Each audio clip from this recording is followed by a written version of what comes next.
Since I'm surrounded by snow, I thought I would use some to put out these fiery rumors about Matthew Stafford.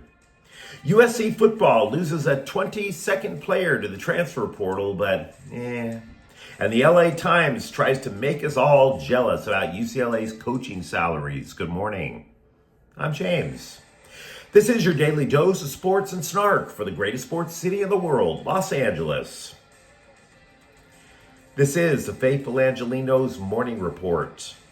So it is February 14th, 2025, Valentine's Day. Let's hear it for love. Yes, love never fails. At least in Matthew Stafford's case, love never fails to cause pointless drama. So let's all go out and buy big bouquets for the drama queens in our lives. Why not? But before we do, let's talk LA sports. And if you like being in the know about LA, clickety-clack the like button. Clickety-clack the subscribe button. There's a notification bell. Hit that. It'll let you know when we drop new content. Sharing is caring. Let people know we exist, and by all means comment. Now, before we go through the news and notes, look at the scoreboard. Clippers 120, Utah 116. Norman Powell scored 41 points. James Harden added 32. Meanwhile, today, UCLA basketball is at Indiana at 5. And yes, I feel pretty happy because we're going to get to the news early. CBSSports.com has fallen for the hype twice this week, using zero sourcing whatsoever. The CBSSports.com website has led with, "Where will Matthew Stafford wind up?" This morning, some idiot named Tyler Sullivan called it a, quote, criminally underrated storyline of the upcoming offseason, unquote. Never mind that we're already in the offseason in the first place and that he has no sources. Nobody. Not with the Rams. Nobody with the NFL. No player agents saying, hey, this is a scuttlebutt I've heard. Criminally underrated. You know, not that the good old days were always better. I get it. I'm up there in years. It's so tempting to say, hey, man, back in my day, it was so awesome. But I will say this. Back when I was in journalism, you had to have two sources before you could start writing stories. You had to have two sources. And it wasn't just a bum at the end of the local bar. What are their sources? A, the ramblings of a cougar who went to social media to complain without her makeup on. And B, Colin Cowherd. Really? So now your source is a guy who does whatever he can to get ratings on his failing Fox Sports program. Really? Those are your two unapologetic clout chasers are your sources. You don't even mention them. But to the best of my ability, that's the only way that this trade has been hyped up as much as it has. Now, don't get me wrong. A Stafford trade could happen, but the entire premise is goofy. Because all the teams that need a quarterback and have the assets and to acquire the quarterback and the cap space to pay this quarterback, you know what they don't also have? An offensive line. For example, the Fox Sports blowhard says, oh, he's going to the Giants. That's my understanding. Pro Football Focus, or PIF, ranked the Giants' offensive line as 28th in the NFL last year. They gave him a grade of D-. Quote, the pressure rate is ugly, even though their quarterbacks don't hold the ball that long, unquote. A Giants quarterback gets the ball out in 2.7 seconds, and he's still about to get face planted into the turf and the concrete. Why the hell would you want to play there? Especially when you have maybe a year or two most in your career. And you've had a bruised spine in the past, the one time the Rams didn't get you an offensive line. You got hurt. Sorry, I don't buy that. And then the other part of the premise that is faulty is that CBS said the Rams need to pile up picks for a roster rebuild. Roster rebuild? They made the playoffs the last 2 years. The only people that we know of that are definitely on the outs that are worth a damn is Cooper Kupp, because he makes over $27 million a year, which is way too much for his production right now. Unfortunately, I do love Cooper Kupp. I own a Cooper Kupp jersey at home. And the other guy who may or may not leave, the only Rams player ranked in the top 100 of potential free agents, Alaric Jackson. Does not scream roster rebuild to me. The Rams also have $27 million in cap space, which is not a ton, but you can find a suitable wide receiver there. We've talked about this before. This is all hype. The Rams have made shocking trades before. Bringing Matthew Stafford to LA in the first place was a shocking trade. But if you want me to buy in, if you want me to believe that there is going to be a blockbuster Matthew Stafford trade, you have to come at me with more sources than a radio clown and a disgruntled wife, who, by the way, has her podcast clearly about living vicariously through her husband and how much she tries to control him. Don't fall for the drama. You know why they're talking about the Giants, by the way?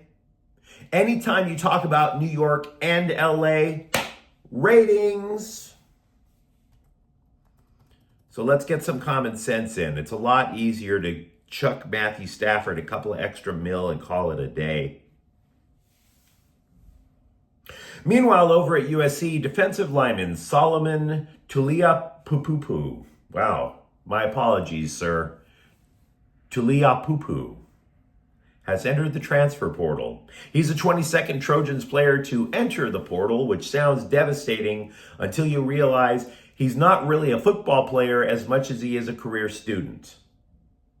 The guy was a 4-star recruit back in 2018. The first Trump presidency. This would be the guy's 7th year in college wherever he lands. Back when I deluded myself into thinking that I had a future, right? When I thought I had a future beyond this luxurious lifestyle, living out of a suitcase in half-star motels, I was a college student. The joke we had back when I was going to college was about being on the 5-year plan, which was basically using your parents' money to crash out in college, chase chicks, and basically get high. You would take half a semester, you would ditch class, you would smoke way too much, you would chase way too many women, hope you didn't knock any of them up, and then maybe you needed the second semester to wean yourself off of the laffy lettuce. But even we knew back then that being 25 years old and chasing teenagers at the Kager is a little creeptacular. Not exactly setting yourself up for a life of being a CEO with a Fortune 500 company. I mean, dude, they make movies about people like you. They called it failure to launch. You're 7 years. You came into USC with the same recruiting class of Amon-Ra St. Brown, who is now a 3-time Pro Bowler. And you're still chasing 18-year-olds at the Kager. Look, man, if you want to transfer, cool.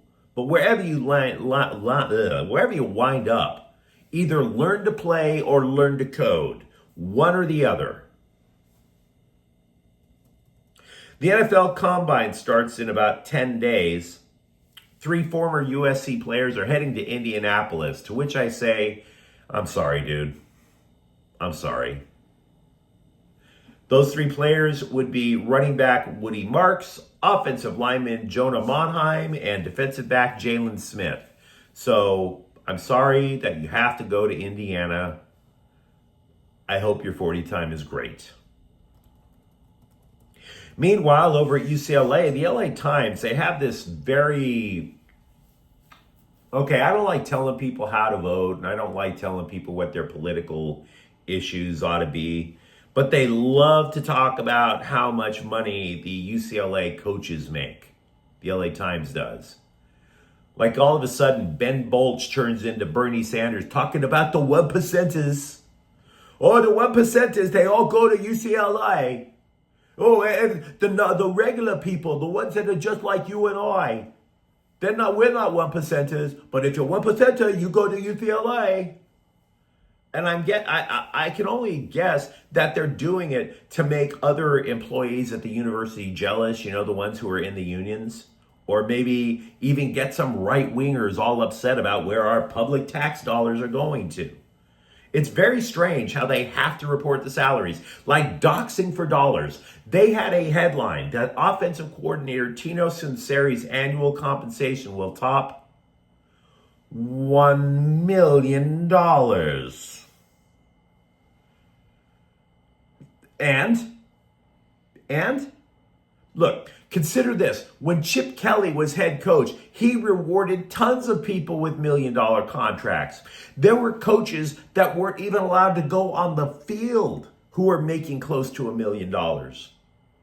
Kelly paid a friend who had a terminal illness and died $900K. The guy was never on the field for UCLA. He walked out. He walked into the great beyond and handed his wife, before he passed away, $900,000. So you actually have somebody who's at least alive.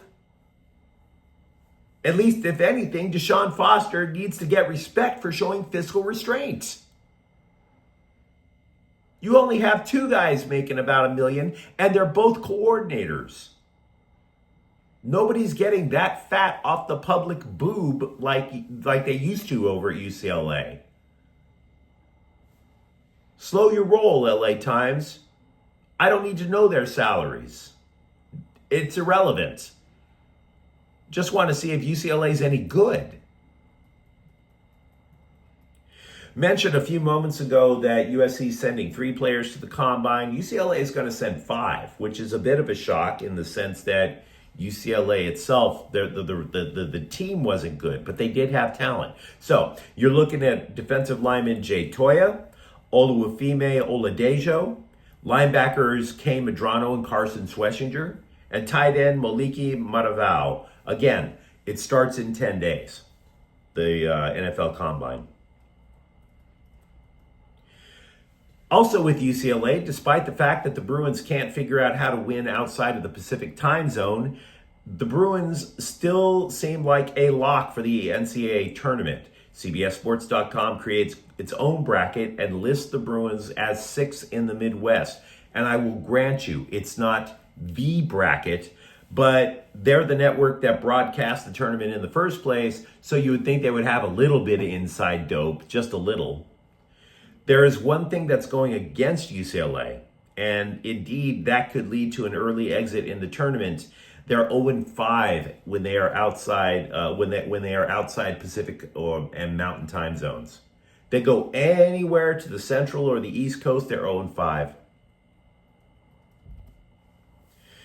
The best, meanwhile, we can say about USC basketball is, CBS claims to know their bracket guide does not have the Trojans in their tournament setup. The Athletic thinks at least USC is in the conversation. 2 wins at Illinois and against Michigan State would sure help. But for anyone to take the Trojans seriously, Desmond Clark has to assert himself after returning from injury. Now, if it makes anybody feel any better about the Trojans' plight with the basketball program, SMU, they stole Coach Andy Enfield away at the last possible instant.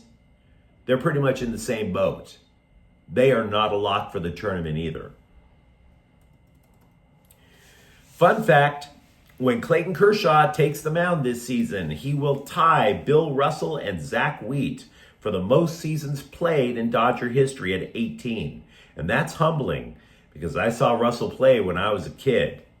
Now keep in mind, Kershaw might not make year 19. He's only got a 1-year deal, and he's 36.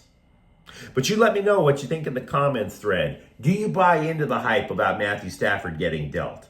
For that matter, maybe if everybody who's transferring out of USC is not particularly that great, maybe we should relax a little bit. And if you enjoyed the content, don't forget to subscribe to Faithful Angelenos. We talk LA sports every single day here. Thank you for watching. I'm James. We'll be back tomorrow. Faithful Angelenos is a Quien Corta El Queso production. Take care.